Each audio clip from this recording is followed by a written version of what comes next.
This topic, as far as the U.S. government is concerned, is one of the most highly classified matters that the government deals with. I've interviewed dozens of people, read thousands of pages of books, watched a number of documentaries, and still get new information every week. What you'll be hearing in this presentation is a very compact version of what's taking me literally 27, 28 years to learn. 2016, things will start to get bad. Abrupt climate change, the rising ocean. Now what NASA is calling the 10th planet is not the 10th planet we're concerned about. It's the 10th planet that's referred to. I interact with people involved with law enforcement, including the FBI. I was working on a project with a couple of FBI agents, and we're having lunch one day, and we'd gotten to know each other a little bit. And I thought, well, I'll ask this guy the question, what happened with John Kennedy when he was shot? Now, the man I was asking this was not just a run-of-the-mill FBI agent. He was a supervisory level FBI agent. Within a few years of retirement, he's now retired. And I kind of put him in a box because if he told everything he knew, he was jeopardizing his career and his pension. But if he said, John, the Warren report was exactly accurate, then I would know that he was a nutcase, because nobody believes the Warren report. So here was his answer. It was a very creative answer. This is from a supervisory level FBI agent regarding the Kennedy assassination. His answer was 2 words, creative forensics. Now, that let me know that he knew. What every person who's looked at it carefully knows is that the Kennedy assassination was not what we've been told it is. A couple of personal things when it comes to secrets and how military intelligence knows about things before they happen. First week of May, 1967. I'm 19 years old. I'm in a military intelligence school, and I got assigned for a Sunday morning, what they call a dining room orderly. My assignment was to be in the officers' mess where they serve breakfast on Sunday morning, stand at parade rest, and whatever the colonels and the majors wanted, if they wanted coffee, I go get it. If they wanted toast, I go get it. Stand there at parade rest, eyes straight ahead, and just wait on the officers. One colonel's talking to another colonel. Now, this is military intelligence school, and these are field grade officers in military intelligence. First week of May, 1967. One colonel says to the other colonel, you know, those Golan Heights are going to break loose any day now. First week of May, 1967. What happened 4 weeks later? The Six-Day War. Yeah, they knew. They knew. Fast forward just a few months, September 1967. Now, I see some folks in here old enough to remember the Tet Offensive of 1968 in Vietnam, end of January 1968, which took place only 2 months after General Westmoreland gave his famous light at the end of the tunnel speech to a joint session of Congress, December 1967, where General Westmoreland told the joint session of Congress that Viet Cong were defeated on the battlefield, can no longer mount a credible offensive. I get to Vietnam in 1967 in September. By the end of September, I knew about the Tet Offensive at the end of January 1968. 4 months before it happened, 5 months before it happened. I knew about it, and I was getting ready for it. Everybody else found out the last week of January 1968. You better betcha, the people in military intelligence, they know about things before they happen. I know about things before they happen, even now, because I've maintained my contacts inside military intelligence. What you're going to learn today is known by the major world governments. I doubt the president of Zimbabwe knows what we're going to talk about, but the heads of England, Canada, United States, Russia, China, they all know, and they're making preparations. The Vatican knows, and I have some local connections there that I know about the Vatican and what they're doing. The Fortune 100 companies, they're getting ready and being prepared. My first-hand awareness began in year 2000. 2 different men, friends of mine, they're both researchers. They approached me and they said, John, there's this thing that's going to happen. We're not sure about the date, but it's going to happen. When it does, there's going to be abrupt climate change. There's going to be 200-mile-an-hour winds. The growing threat of climate change could define the contours of this century more dramatically than any other. But I knew these men well enough that I trusted what they told me, and I went to a confidential source and I said, check this out. I need to find out if this is true. And my confidential source, a friend of mine, he says, "Oh, John, that's silly. That can't be real." But he trusted me and knew me well enough to check it out. He gets back with me a few weeks later, and he says, "John, it's exactly what you said it is. It's coming. It's going to hit us. It's going to hit us hard. And there's going to be 200-mile-an-hour winds. And there's going to be massive tidal waves and earthquakes and all the rest of all the things that you said." That was in the summer of 2000. And what should give us hope that this is a turning point? That this is the moment we finally determined we would save our planet? My research has continued. I've continued to develop my sources and put the whole thing together so I can make this presentation. I've got copies in the lobby that I'll make available for anybody that wants it. It's the Department of Defense study done by a private think tank about abrupt climate change. Now, the Department of Defense spent many thousands of dollars to have this private think tank put this paper together. And I've got a quote from this, and what I've got out here that you can get is the open source unclassified version. The classified version I haven't been able to get my hands on. But here's the first paragraph of that paper by Peter Schwartz and Doug Randall. Recent research, however, suggests that there is a possibility that this gradual global warming could lead to a relatively abrupt slowing of the ocean's thermohaline conveyor, that's the Gulf Stream, ladies and gentlemen, which could lead to harsher winter conditions, sharply reduced soil moisture, and more intense winds in certain regions that currently provide a significant fraction of the world's food production. With inadequate preparation, the result could be a significant drop in the human carrying capacity of the Earth's environment. That means people are going to die. That's what that means. Has anybody seen the film The Day After Tomorrow? Anybody? Okay, a few. There's some science in there and some science fiction. If you haven't seen it, I would urge you to get a copy from the library, borrow a copy, whatever it takes. The opening scene is something, it's a dramatic interpretation of what really did happen, which was Larsen Ice Shelf B breaking away from the Antarctic continent. That really did happen. Very dramatic event. Now, some of the science in there is what will be happening in the future with abrupt climate change. The science fiction in that film is what's going to cause it. And the science fiction is human activity creating CO2 greenhouse gases. That's the science fiction. There's 3 characters in that movie. They're oceanographers, and they're on a little island off the coast of Scotland.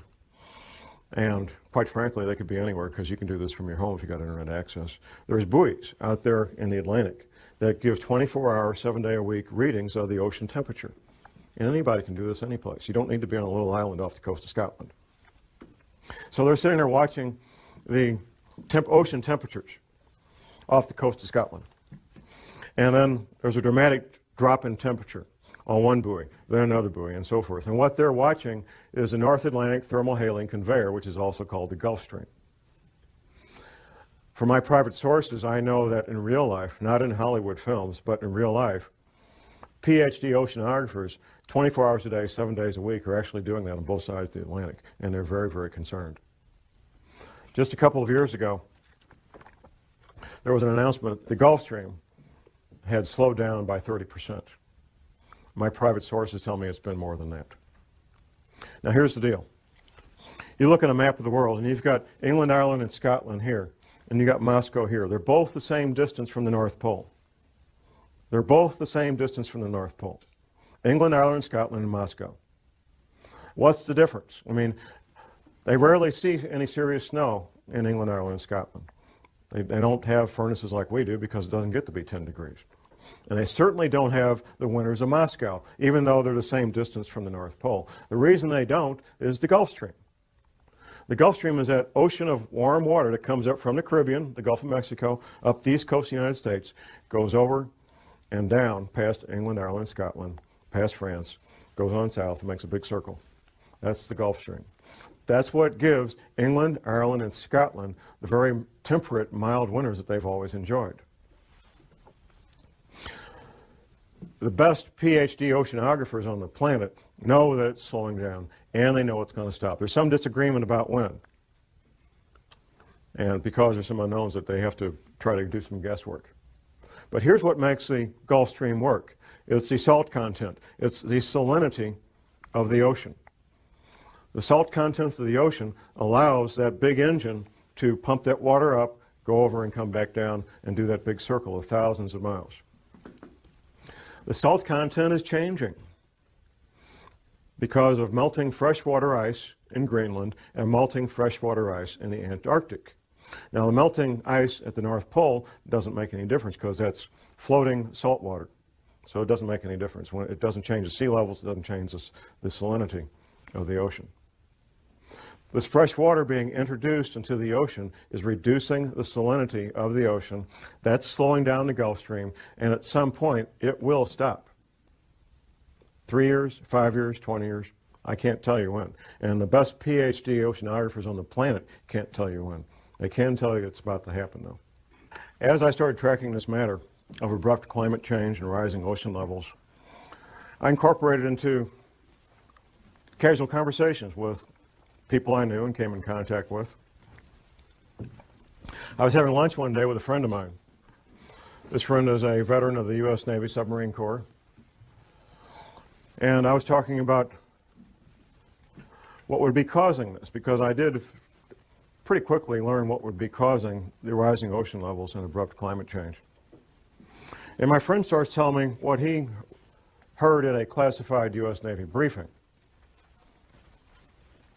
And he went on and on about how the Navy had told everybody in the submarine corps about rising ocean levels and what that would mean and why Navy retirees should consider moving to the Arkansas, Missouri Ozarks, because the Navy was telling, and is still telling these men, that the Arkansas, Missouri Ozarks are one of the known safe havens when all these events take place.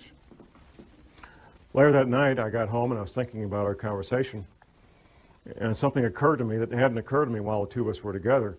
And it occurred to me that we were talking about the same thing. I was talking about the cause, and he was talking about the effect.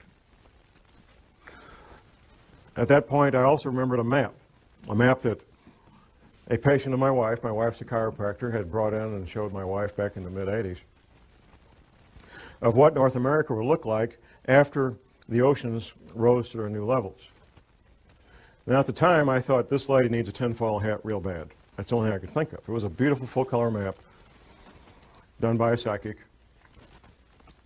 But I always remembered the map. I have a very good memory about things that I choose to remember. And I thought about this map, and I called my friend on the phone, and I said, I got this map. I want to send it a copy of it. I got a little copy I found on the internet, 4 by 4 inches. So I sent it to him by email. And my friend looks at it, and he says, well, from the Rocky Mountains east, it's very accurate compared to what the Navy showed us, with one exception. Wisconsin's gone on the Navy's map. Wisconsin is still there on Scallion's map, Gordon Michael Scallion, well-known psychic. And from the Rocky Mountains west, it's not even close to what the Navy says, not even a little bit close. So I went ahead and ordered a copy of Scallion's map, a full-size version of it, and I get together with my friend, and he goes over the entire coast of the United States, East Coast, Gulf Coast around Florida, down to Texas, West Coast on up to Washington. And he shows me in great detail where the Navy said the new shoreline was going to be. He also told me that the East Coast would take damage up to the Blue Ridge Parkway. Now, the Blue Ridge Parkway runs north-south on the east side of the Appalachian Mountains, about 100 miles from the coast. Now, you have to keep in mind, this is not John Moore. This is U.S. Navy in classified briefings telling these men what would be happening in the future. Since talking to my friend, I've also interviewed 3 more Navy veterans. One was an officer in the submarine corps. Another was an intelligence officer from another service assigned to the submarine corps for a 3-year tour of duty. And the third guy was a Navy veteran. Fourth guy, actually. A friend of mine, he's a college professor, and I was at his college class on international relations giving a presentation on terrorism. The other presenter was this former intelligence officer. So we finish our presentation to college students on terrorism, and we go to a pizza place in Rolla. And there's 4 of us. Myself, I'm sitting here. The retired intelligence officer, his wife sitting next to me.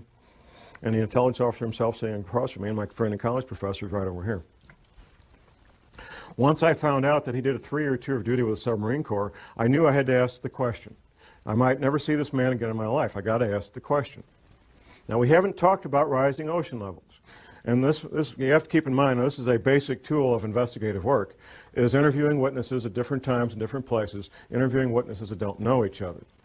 You want to get to the heart of a matter, that's the way it's done. You find witnesses who don't know each other that have the same information, and you interview them at different times, different places. So I asked him, tell me what you know about rising ocean levels. His wife sitting next to me, before he can even speak up, his wife sitting next to me says the following. We were on our last duty assignment, and we were at the Pentagon.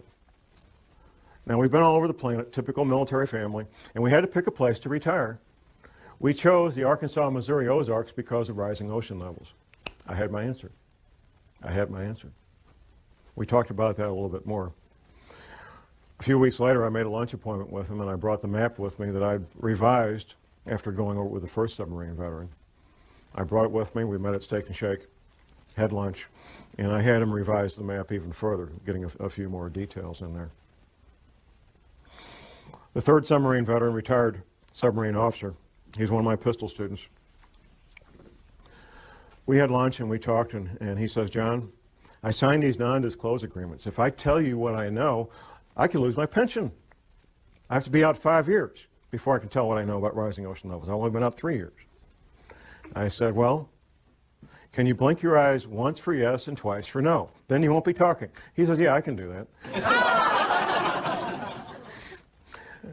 The retired submarine officer verified what the other two submarine veterans had told me earlier. Word for word, detail for detail. And he also, this is the third man who had chosen the Arkansas, Missouri Ozarks for his retirement home. The Prophecy Club, a Christian group out of Topeka, Kansas, they sent me on a nationwide speaking tour in 2005 on this topic. And I'm up in Detroit speaking on this. On one of the breaks, I have a man walk up and introduce himself to me. He says, John, I'm in the insurance industry. And we've wondered for years, us in the insurance industry, why is there such a cluster of retired Navy people in the zip codes of the Arkansas, Missouri Ozarks? Now I know. Now I got my answer. The Navy knows. Another pistol student of mine, retired Navy guy, I said, what's the altitude of your new home? He told me to the foot the altitude of his new home. How many people can do that? Almost nobody. He told me to the foot the altitude of his new home in the Arkansas, Missouri Ozarks. Absolutely he did.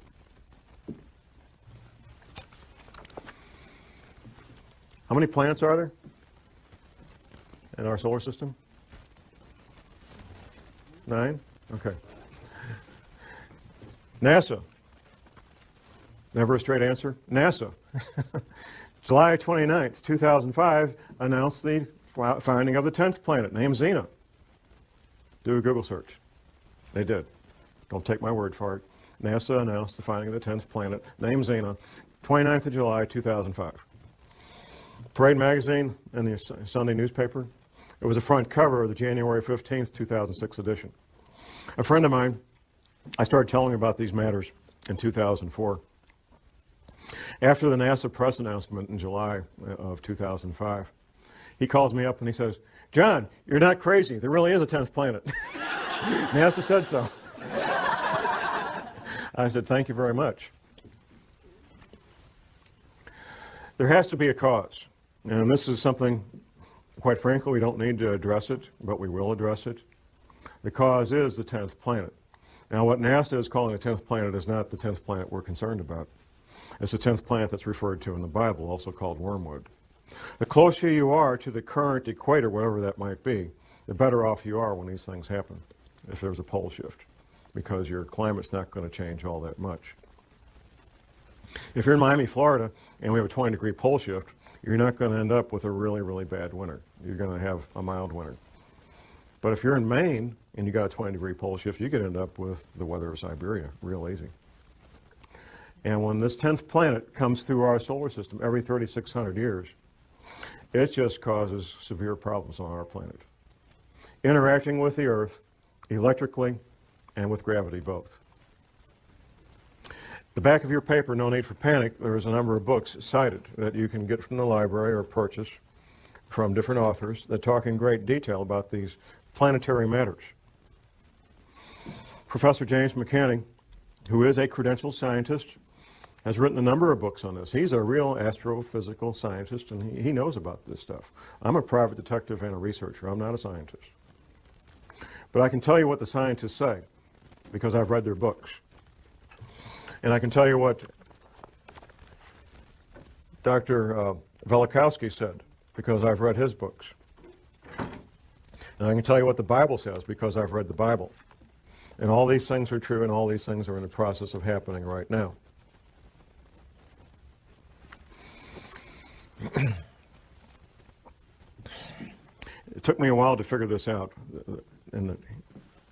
for the following reason. All these Navy veterans, they were all told about abrupt climate change and rapidly, violently rising ocean levels. And I was trying to figure out, and I finally figured out in the past 12 months, where is all this water going to come from? Because the men that I was interviewing, they were in the audience, like you guys. They weren't the scientists. The Navy just told these men in these classified briefings what would be happening. They didn't tell them how or why. They didn't need to know. They told them what would be happening. They told them that these oceans would become violent and have massive, violent tidal waves that would wipe out all areas near the coast. Up until last year, I was thinking, oh, melting ice at Antarctica, melting ice at Greenland. But how could it melt that fast? Well, it can't melt that fast, even with what we're going through. It turns out the answer was right in front of me all the time. There's a quote from Velikovsky that I'll be reading here in a moment when we get to it. It turns out that the knowledge is something all oceanographers know, and a lot of people in geology departments in every university knows. There is a bulge of water at the equator. Now we're talking about sea level here. Sea level is measured at Cornwall, England. It's a couple hundred years ago, England was kind of running things when it came to oceans, and they got to pick where to measure sea level, and they measured it at they got a big rock. There's a line there. That's sea level. It turns out that sea level varies as much as 494 feet up and down from that rock in Cornwall, England. Now that's like a 50-story building. I mean, it's a lot of water. And there's a bulge of literally millions of cubic miles, 1 mile by 1 mile by 1 mile, cubic miles. Millions of cubic miles of water bulge at the equator of this planet. It wasn't common knowledge for John Moore, I found out. It's not common knowledge for most people. It's held in place by two things, the rotation of the Earth and gravity. Anything that changes our true north, our pole, by more than just a couple of degrees will cause that water to be disrupted. And there's a technical term for it, slosh. And there's records locked up in bones and stone of this having happened in the past. Velikovsky talked about it extensively in his books. Talk a little bit about this water damage. You have a map in your handout. Now, from Washington, D.C. to Boston is basically one big city. Since World War II, that's what it's become. One big city. All that's going to be gone. Going down the coast to Atlanta and down to Florida. Florida, the highest point in Florida is on the Panhandle, 55 feet above sea level. Florida's finished, except for a small part of the isthmus, maybe. And that's a big maybe. Gulf Coast, Alabama, Louisiana, Mississippi are pretty much going to be gone. In fact, the new mouth of the Mississippi will be at the current Arkansas-Louisiana state line, a couple hundred miles up from where it is right now. Going down around the coast of Texas, Texas will take damage about 100 miles inland. California will take damage 25 to 100 miles inland, depending on a couple of things, the level of the altitude above sea level and seismic activity. On up the west coast to Oregon and Seattle, all coastal areas being damaged 50 to 100 miles inland. And once again, seismic activity is going to play a big role in what happens. Locally in the Midwest, we have something called the New Madrid Seismic Zone. Once the Mississippi River becomes 50 to 100 miles wide, The U.S. Navy, not John Moore, the U.S. Navy says it will trigger at least 3 9-point plus earthquakes on the New Madrid seismic zone. Southern Illinois will basically be one large swamp. In fact, southern Illinois is already pretty swampy. If you fly over the Mississippi River right now, you can see where the river used to be. You can see where its banks were at one time. A much, much larger river than it is now. I mentioned Wisconsin will be gone. The Great Lakes will become one vast inland sea joining up with Hudson Bay up in Canada. That's what the Navy says. And it's kind of ironic and kind of caught my attention when all of these Navy veterans, these submarine veterans, they all look at this map and they say, John, Wisconsin's gone. It's finished. There's not going to be any more Wisconsin. Florida's gone. Louisiana, Alabama, Mississippi, finished, gone. EPA, our friends. Now, a lot of people make fun of the EPA and hate the EPA, but like most government agencies, most of the people that work there are good men and women with good intentions, including a lot of scientists. The EPA had a library, past tense, until 2007. The library contained the largest collection of cross-referenced, important term, cross-referenced articles and manuscripts on man-made compounds and biological agents in the English language. In 2007, it was closed. The EPA library was closed, and it was a number of different locations around the country, closed to even EPA scientists could not access it.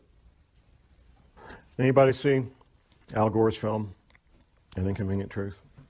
Okay, once again, I encourage people to watch this movie. There's some science in there, there's some science fiction. The science is about what will happen in the future, abrupt climate change and rising ocean levels. The science fiction is what's causing it. It's not man-made greenhouse gases, like he says. That's a distraction. And that tactic was decided on many, many years ago, sometime in the late 70s, early 80s, that they would use that as the pretext to keep people thinking things are going to be okay.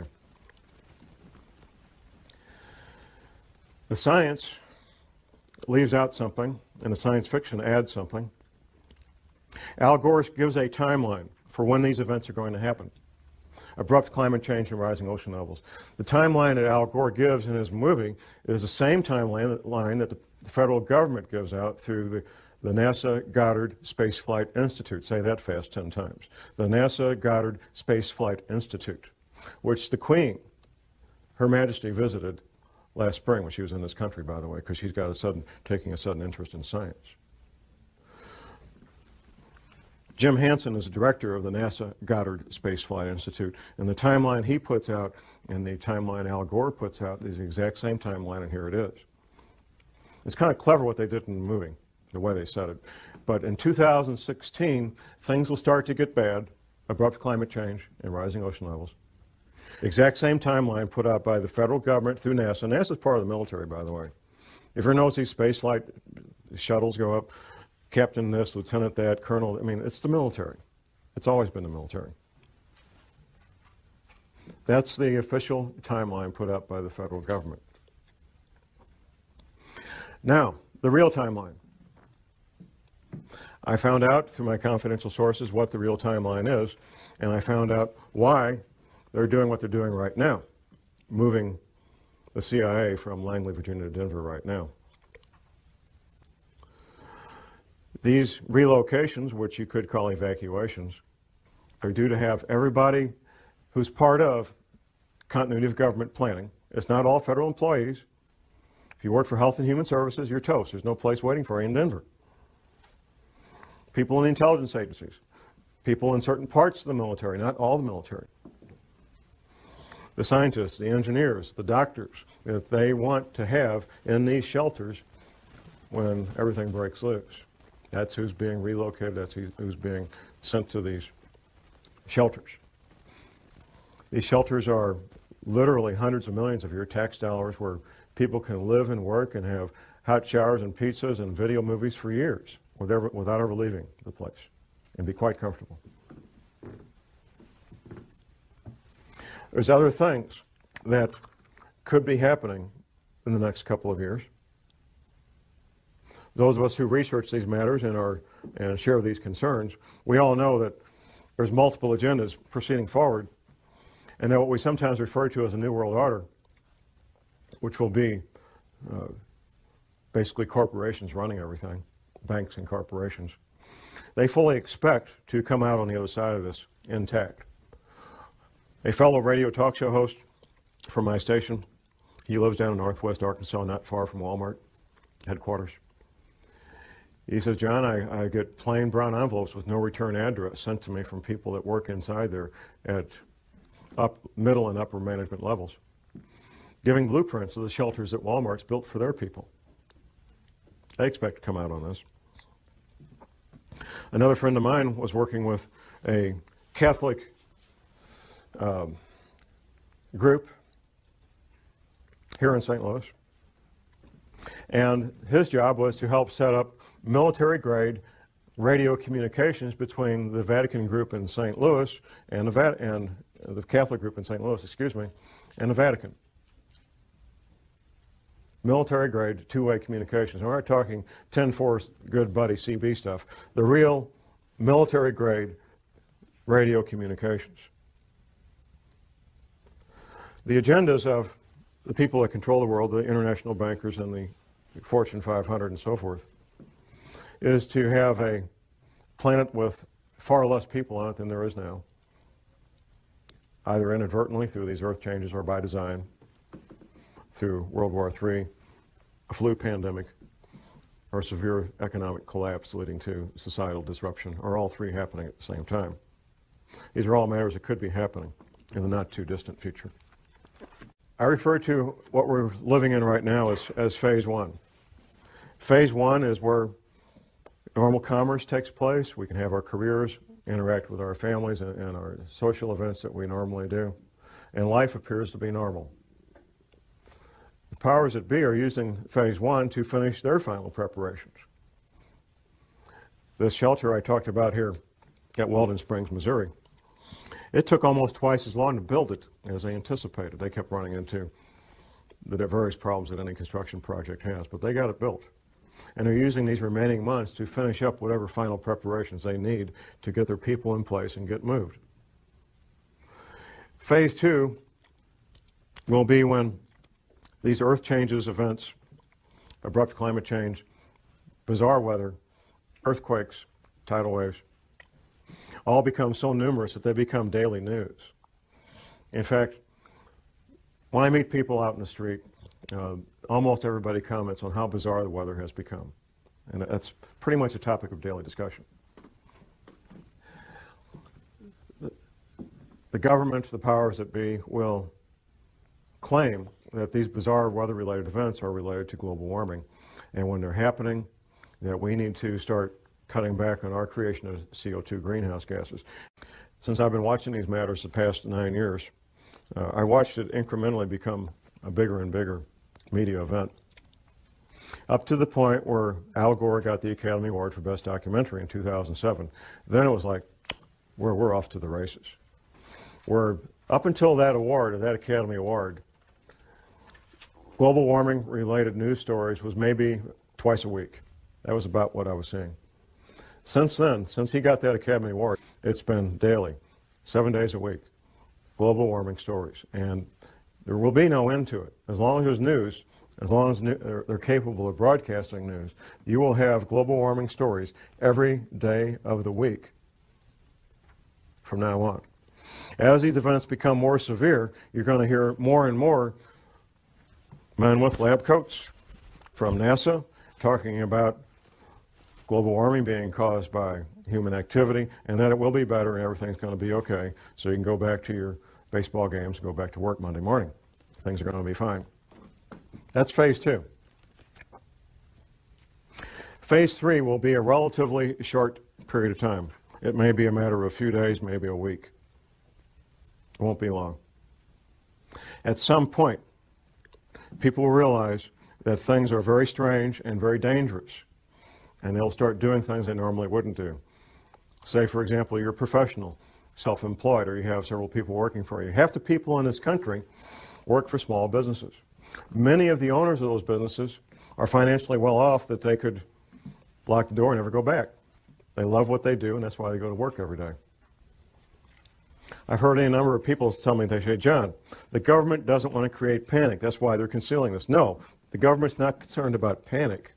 What the government's concerned about is business owners making very rational, very logical decisions that I'm locking the door and I'm out of here. No panic whatsoever. That's what they're fearful of, because that would shut down the economy if enough of them did it. They want to keep these people in the dark as long as possible. Most men, and it's mostly men because of the nature of the work they do, some women, who know about what we're talking about today, just simply go about their lives and keep quiet about it. They're not public speakers. They take care of their family, they take care of themselves, and the rest of you are on your own. What I bring to the table is public knowledge of what's a very well-kept secret. Phase 4 will be the end of the world as we know it. Once these oceans come up, the infrastructure that supports normal human activity will be wiped out.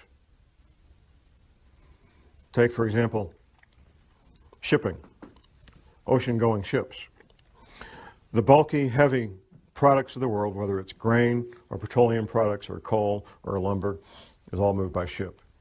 Ships that go in and out of seaports. When the seaports are underwater, all that stops. It's finished. It's over. That's just one small example of what we're looking at in the future. The housing where 100 million people live will be damaged and or destroyed. The potable water that these people rely on will no longer be potable. The food that they rely on to eat will no longer be available. It will not be a pretty picture. Martial law will be instituted probably before that, which brings to mind these other scenarios I mentioned. Economic collapse leading to social disruption, for example. If things get bad, and there's what appears to be a need for martial law related to rioting in the streets over economic collapse, people don't have jobs, can't buy food, people will probably go along with martial law under those conditions because it would appear to be the right thing to do. It would look like a way to get things back to normal. So people will go along with martial law under those conditions. If, however, martial law is instituted because these oceans are coming, nobody's going to pay attention to that. They're going to get out of Dodge. They're going to get out of Dodge. They're going to be gone. And martial law or no martial law, they're going to be gone. If martial law is instituted and there's a lockdown before that, then they'll have a better chance of maintaining martial law. I've lived under martial law for a year in Vietnam. What are you looking at? You're looking at curfews. The curfew could be from 10 o'clock at night to 6 a.m. The curfew could be 24 hours a day. Restrictions of sales of firearms, ammunition, and alcohol. Rationing of fuel, rationing of food, potable water rationing, possibly rationing of electricity. We've seen that in Iraq a lot, depending on what's going on. Martial law is not a fun thing to be part of or live under, even if you're part of the occupying force, because it changes your life. The Navy says, as far as ocean levels, the Navy says these oceans will come up over a period of about 30 days.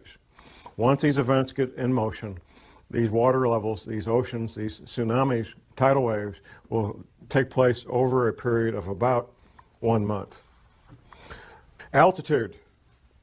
The Navy says that everything 100 feet sea level and below will be completely destroyed. The Navy says everything at 400 feet and below is at risk of being damaged and or destroyed. But there's more to this. There's how close you are to densely populated areas. Now, the Appalachian Mountains, for example, in North Carolina and so forth, would be highly desirable places to be if it wasn't for being so close to literally tens of million people who are going to be hungry and without potable water and without electricity. That's what makes those areas undesirable, even though they will be safe in terms of geology and rising ocean levels. There was a question about money and keeping money and so forth. The American dollar is in severe crisis and is at risk of no longer being the reserve currency of choice for the countries and the major banks of the world.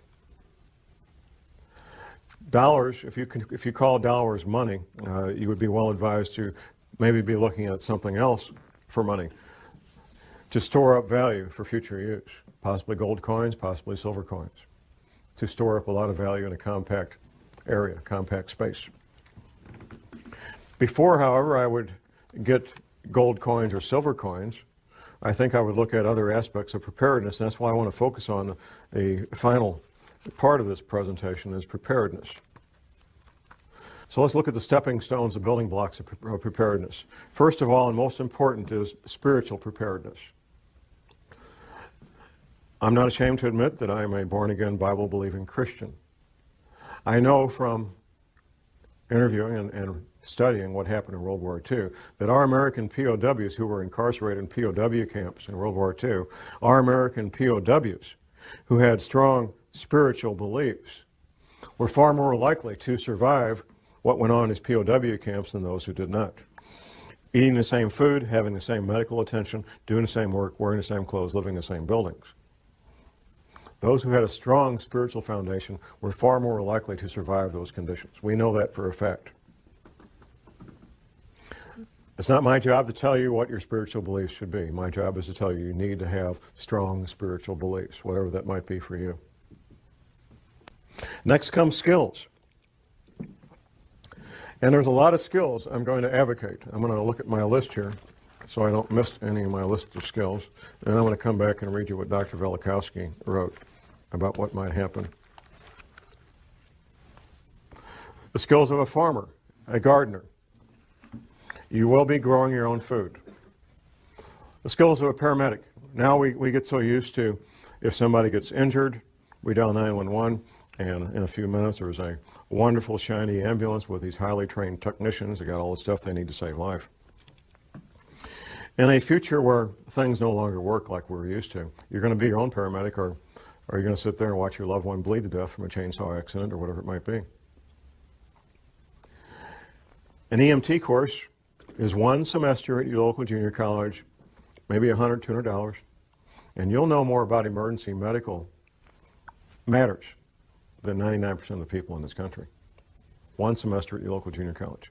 You don't need to worry about passing a test unless you intend to be a paramedic or an EMT. You don't need to worry about taking a test at all. You want to learn the skills, and you want to get a kit equal to your skill level. Now, the paramedic training is three more semesters of college on top of that first one, and then you'll have a skill level almost equal to a medical doctor when it comes to emergency medical treatment. The skills of a ham radio operator. Now, I've been in places, I've been in combat, and I know what it's like not to know what's going on. Being able to instantly and effectively communicate with your friends and loved ones, and we found this out during Hurricane Katrina, two-way radio communication that you control could mean the difference between life and death. In Hurricane Katrina, it was a matter of life and death for many people. The ability to communicate with their loved ones, let them know they were okay, ask for help, or be able to give help. The skills of a backpacker, being able to carry everything you need on your back, your shelter, your clothing, your hygiene needs. Being able to clean yourself out in the field, prepare food out in the field, and do so in a manner that doesn't make you sick. Being able to take water out of a stream and filter it so you can drink it without getting sick. All the things that a backpacker knows, the skills of a soldier.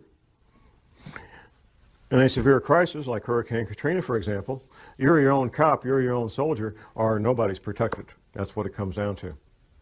You become your own soldier, you become your own police officer, and you protect your loved ones because of these skills that you learn. Animal husbandry. In a severe long-term crisis, having goats and sheep and chickens and ducks and rabbits can mean the difference between a fairly good and healthy diet and one that's terribly lacking in protein. It's extremely difficult to get the protein you need from an all-vegetable diet. Extremely difficult.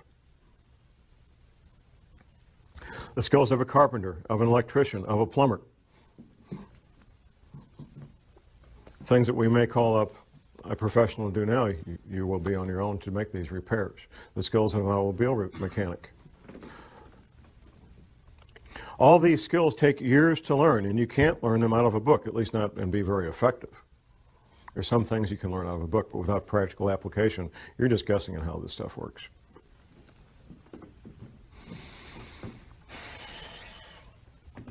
Where do you live? I've had a number of questions during our breaks about where safe areas are. The Arkansas, Missouri, and Ozarks are one of the known safe havens. That's basically the bottom third of Missouri, not counting the Boot Heel, and the top third of Arkansas, not counting northeast Arkansas. That flat area where they grow rice. That's not considered part of the Ozarks. It has altitude. It's well above sea level, averaging 800 to 1,000 feet above sea level, some places a little lower, some places a little higher. A moderate winter, at least for the time being. I hope that continues. Good growing season as a consequence of that. Plenty of water, no shortage of water at all. And distance between where you will be and major metropolitan areas. The two largest metropolitan areas being being St. Louis and Kansas City. A friend of mine, one of the submarine veterans, lives in Mountain Home, Arkansas, very near the Missouri border. He says, John, we have all these people from Chicago moving down here. All these Chicago cops. Maybe they know something, huh? If you're choosing a place to live and thrive during a severe long-term crisis in the Ozarks, you may think, well, myself and my spouse, we can do this. Then I remind people who are considering that of the number 168. 168 hours in a week, and in a severe long-term crisis, somebody's going to have to be awake 168 hours a week. Because no people can do that, I suggest that at least 6 adults come together and decide to shelter as a group. I also suggest that people have at least a 2-year supply of food. Professor McCanney, in one of his books, his 60-page pamphlet about surviving Planet X, he mentions the possible future need, to establish a new calendar. It goes something like this. If there would be a pole shift, it would change the seasons, it would change the calendar. In fact, within recorded history, the calendar has changed from 360 days to 365 days. This has happened in the past. If it changes more than 3 or 4 weeks, though, here's what could happen. You could plant your seeds at the wrong time. If you plant your seeds at the wrong time and you can't go to the grocery store to get food, this could be a life-threatening situation. So you need to be able to know when the time to plant is so you don't plant at the incorrect time and end up losing all those valuable seeds. Now, I need to go back to Dr. Velikowski's quote here.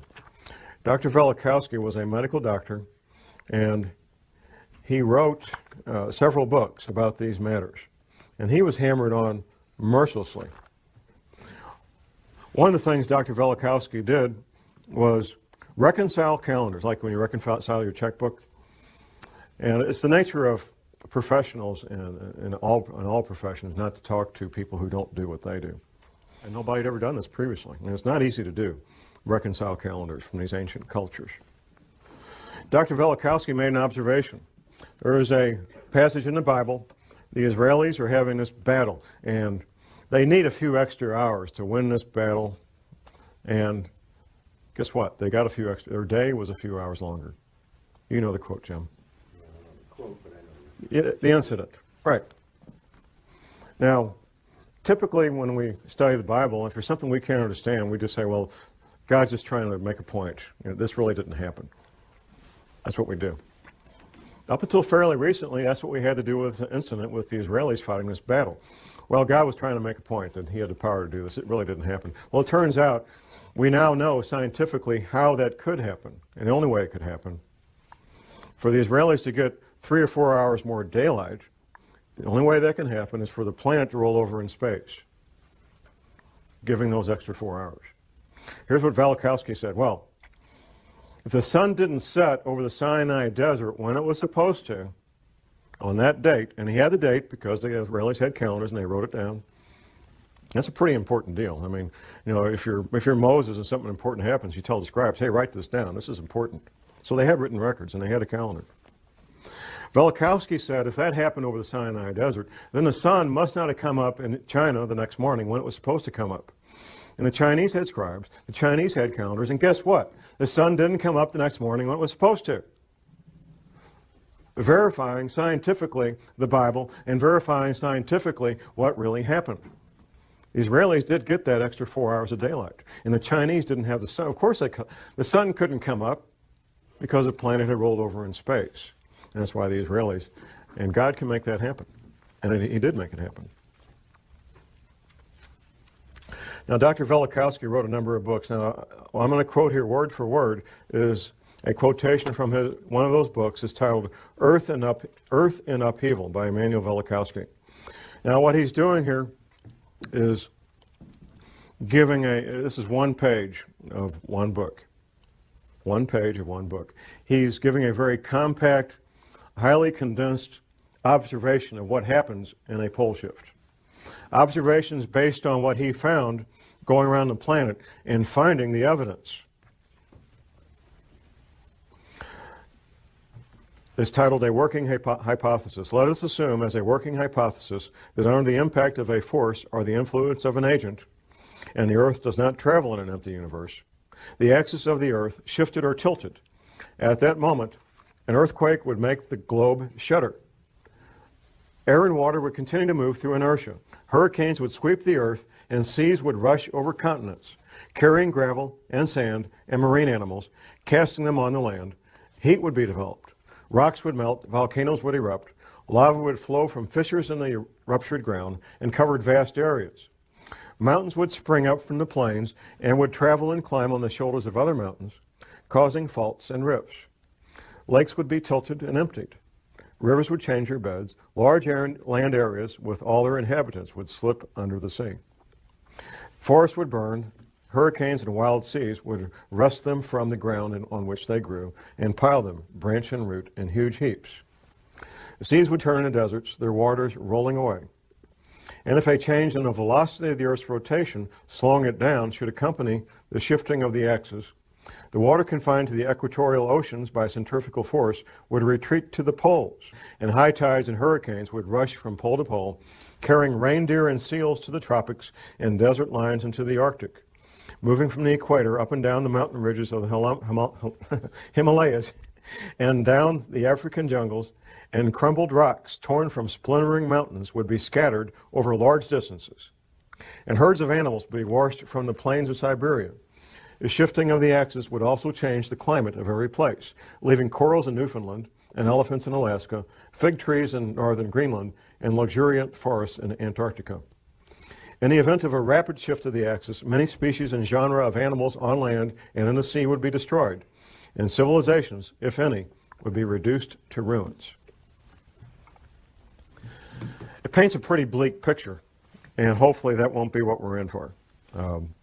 I can't stand here and prognosticate exactly what we're in for. I can tell you for a fact that the federal government has been spending hundreds of millions of your tax dollars getting ready for this since at least 1979. At least. That the Fortune 100 companies, or at least many of them, I don't know which ones, but many of them know about this. The major governments know about this and are making preparations. China and Russia both know about this and they're taking what precautions they think are important and need to be done. There's a lot of people and a lot of entities that know about this. I don't know what else I can tell you. I've answered every question that I'm aware of. My passion is to help people be safe. I've seen the consequences of not being prepared. I've seen violent death firsthand. I've smelled the bombs. I've seen the bleeding bodies. I've heard the screams of the people dying in agony. And it's not a fun place to be. My passion is to see people be safe.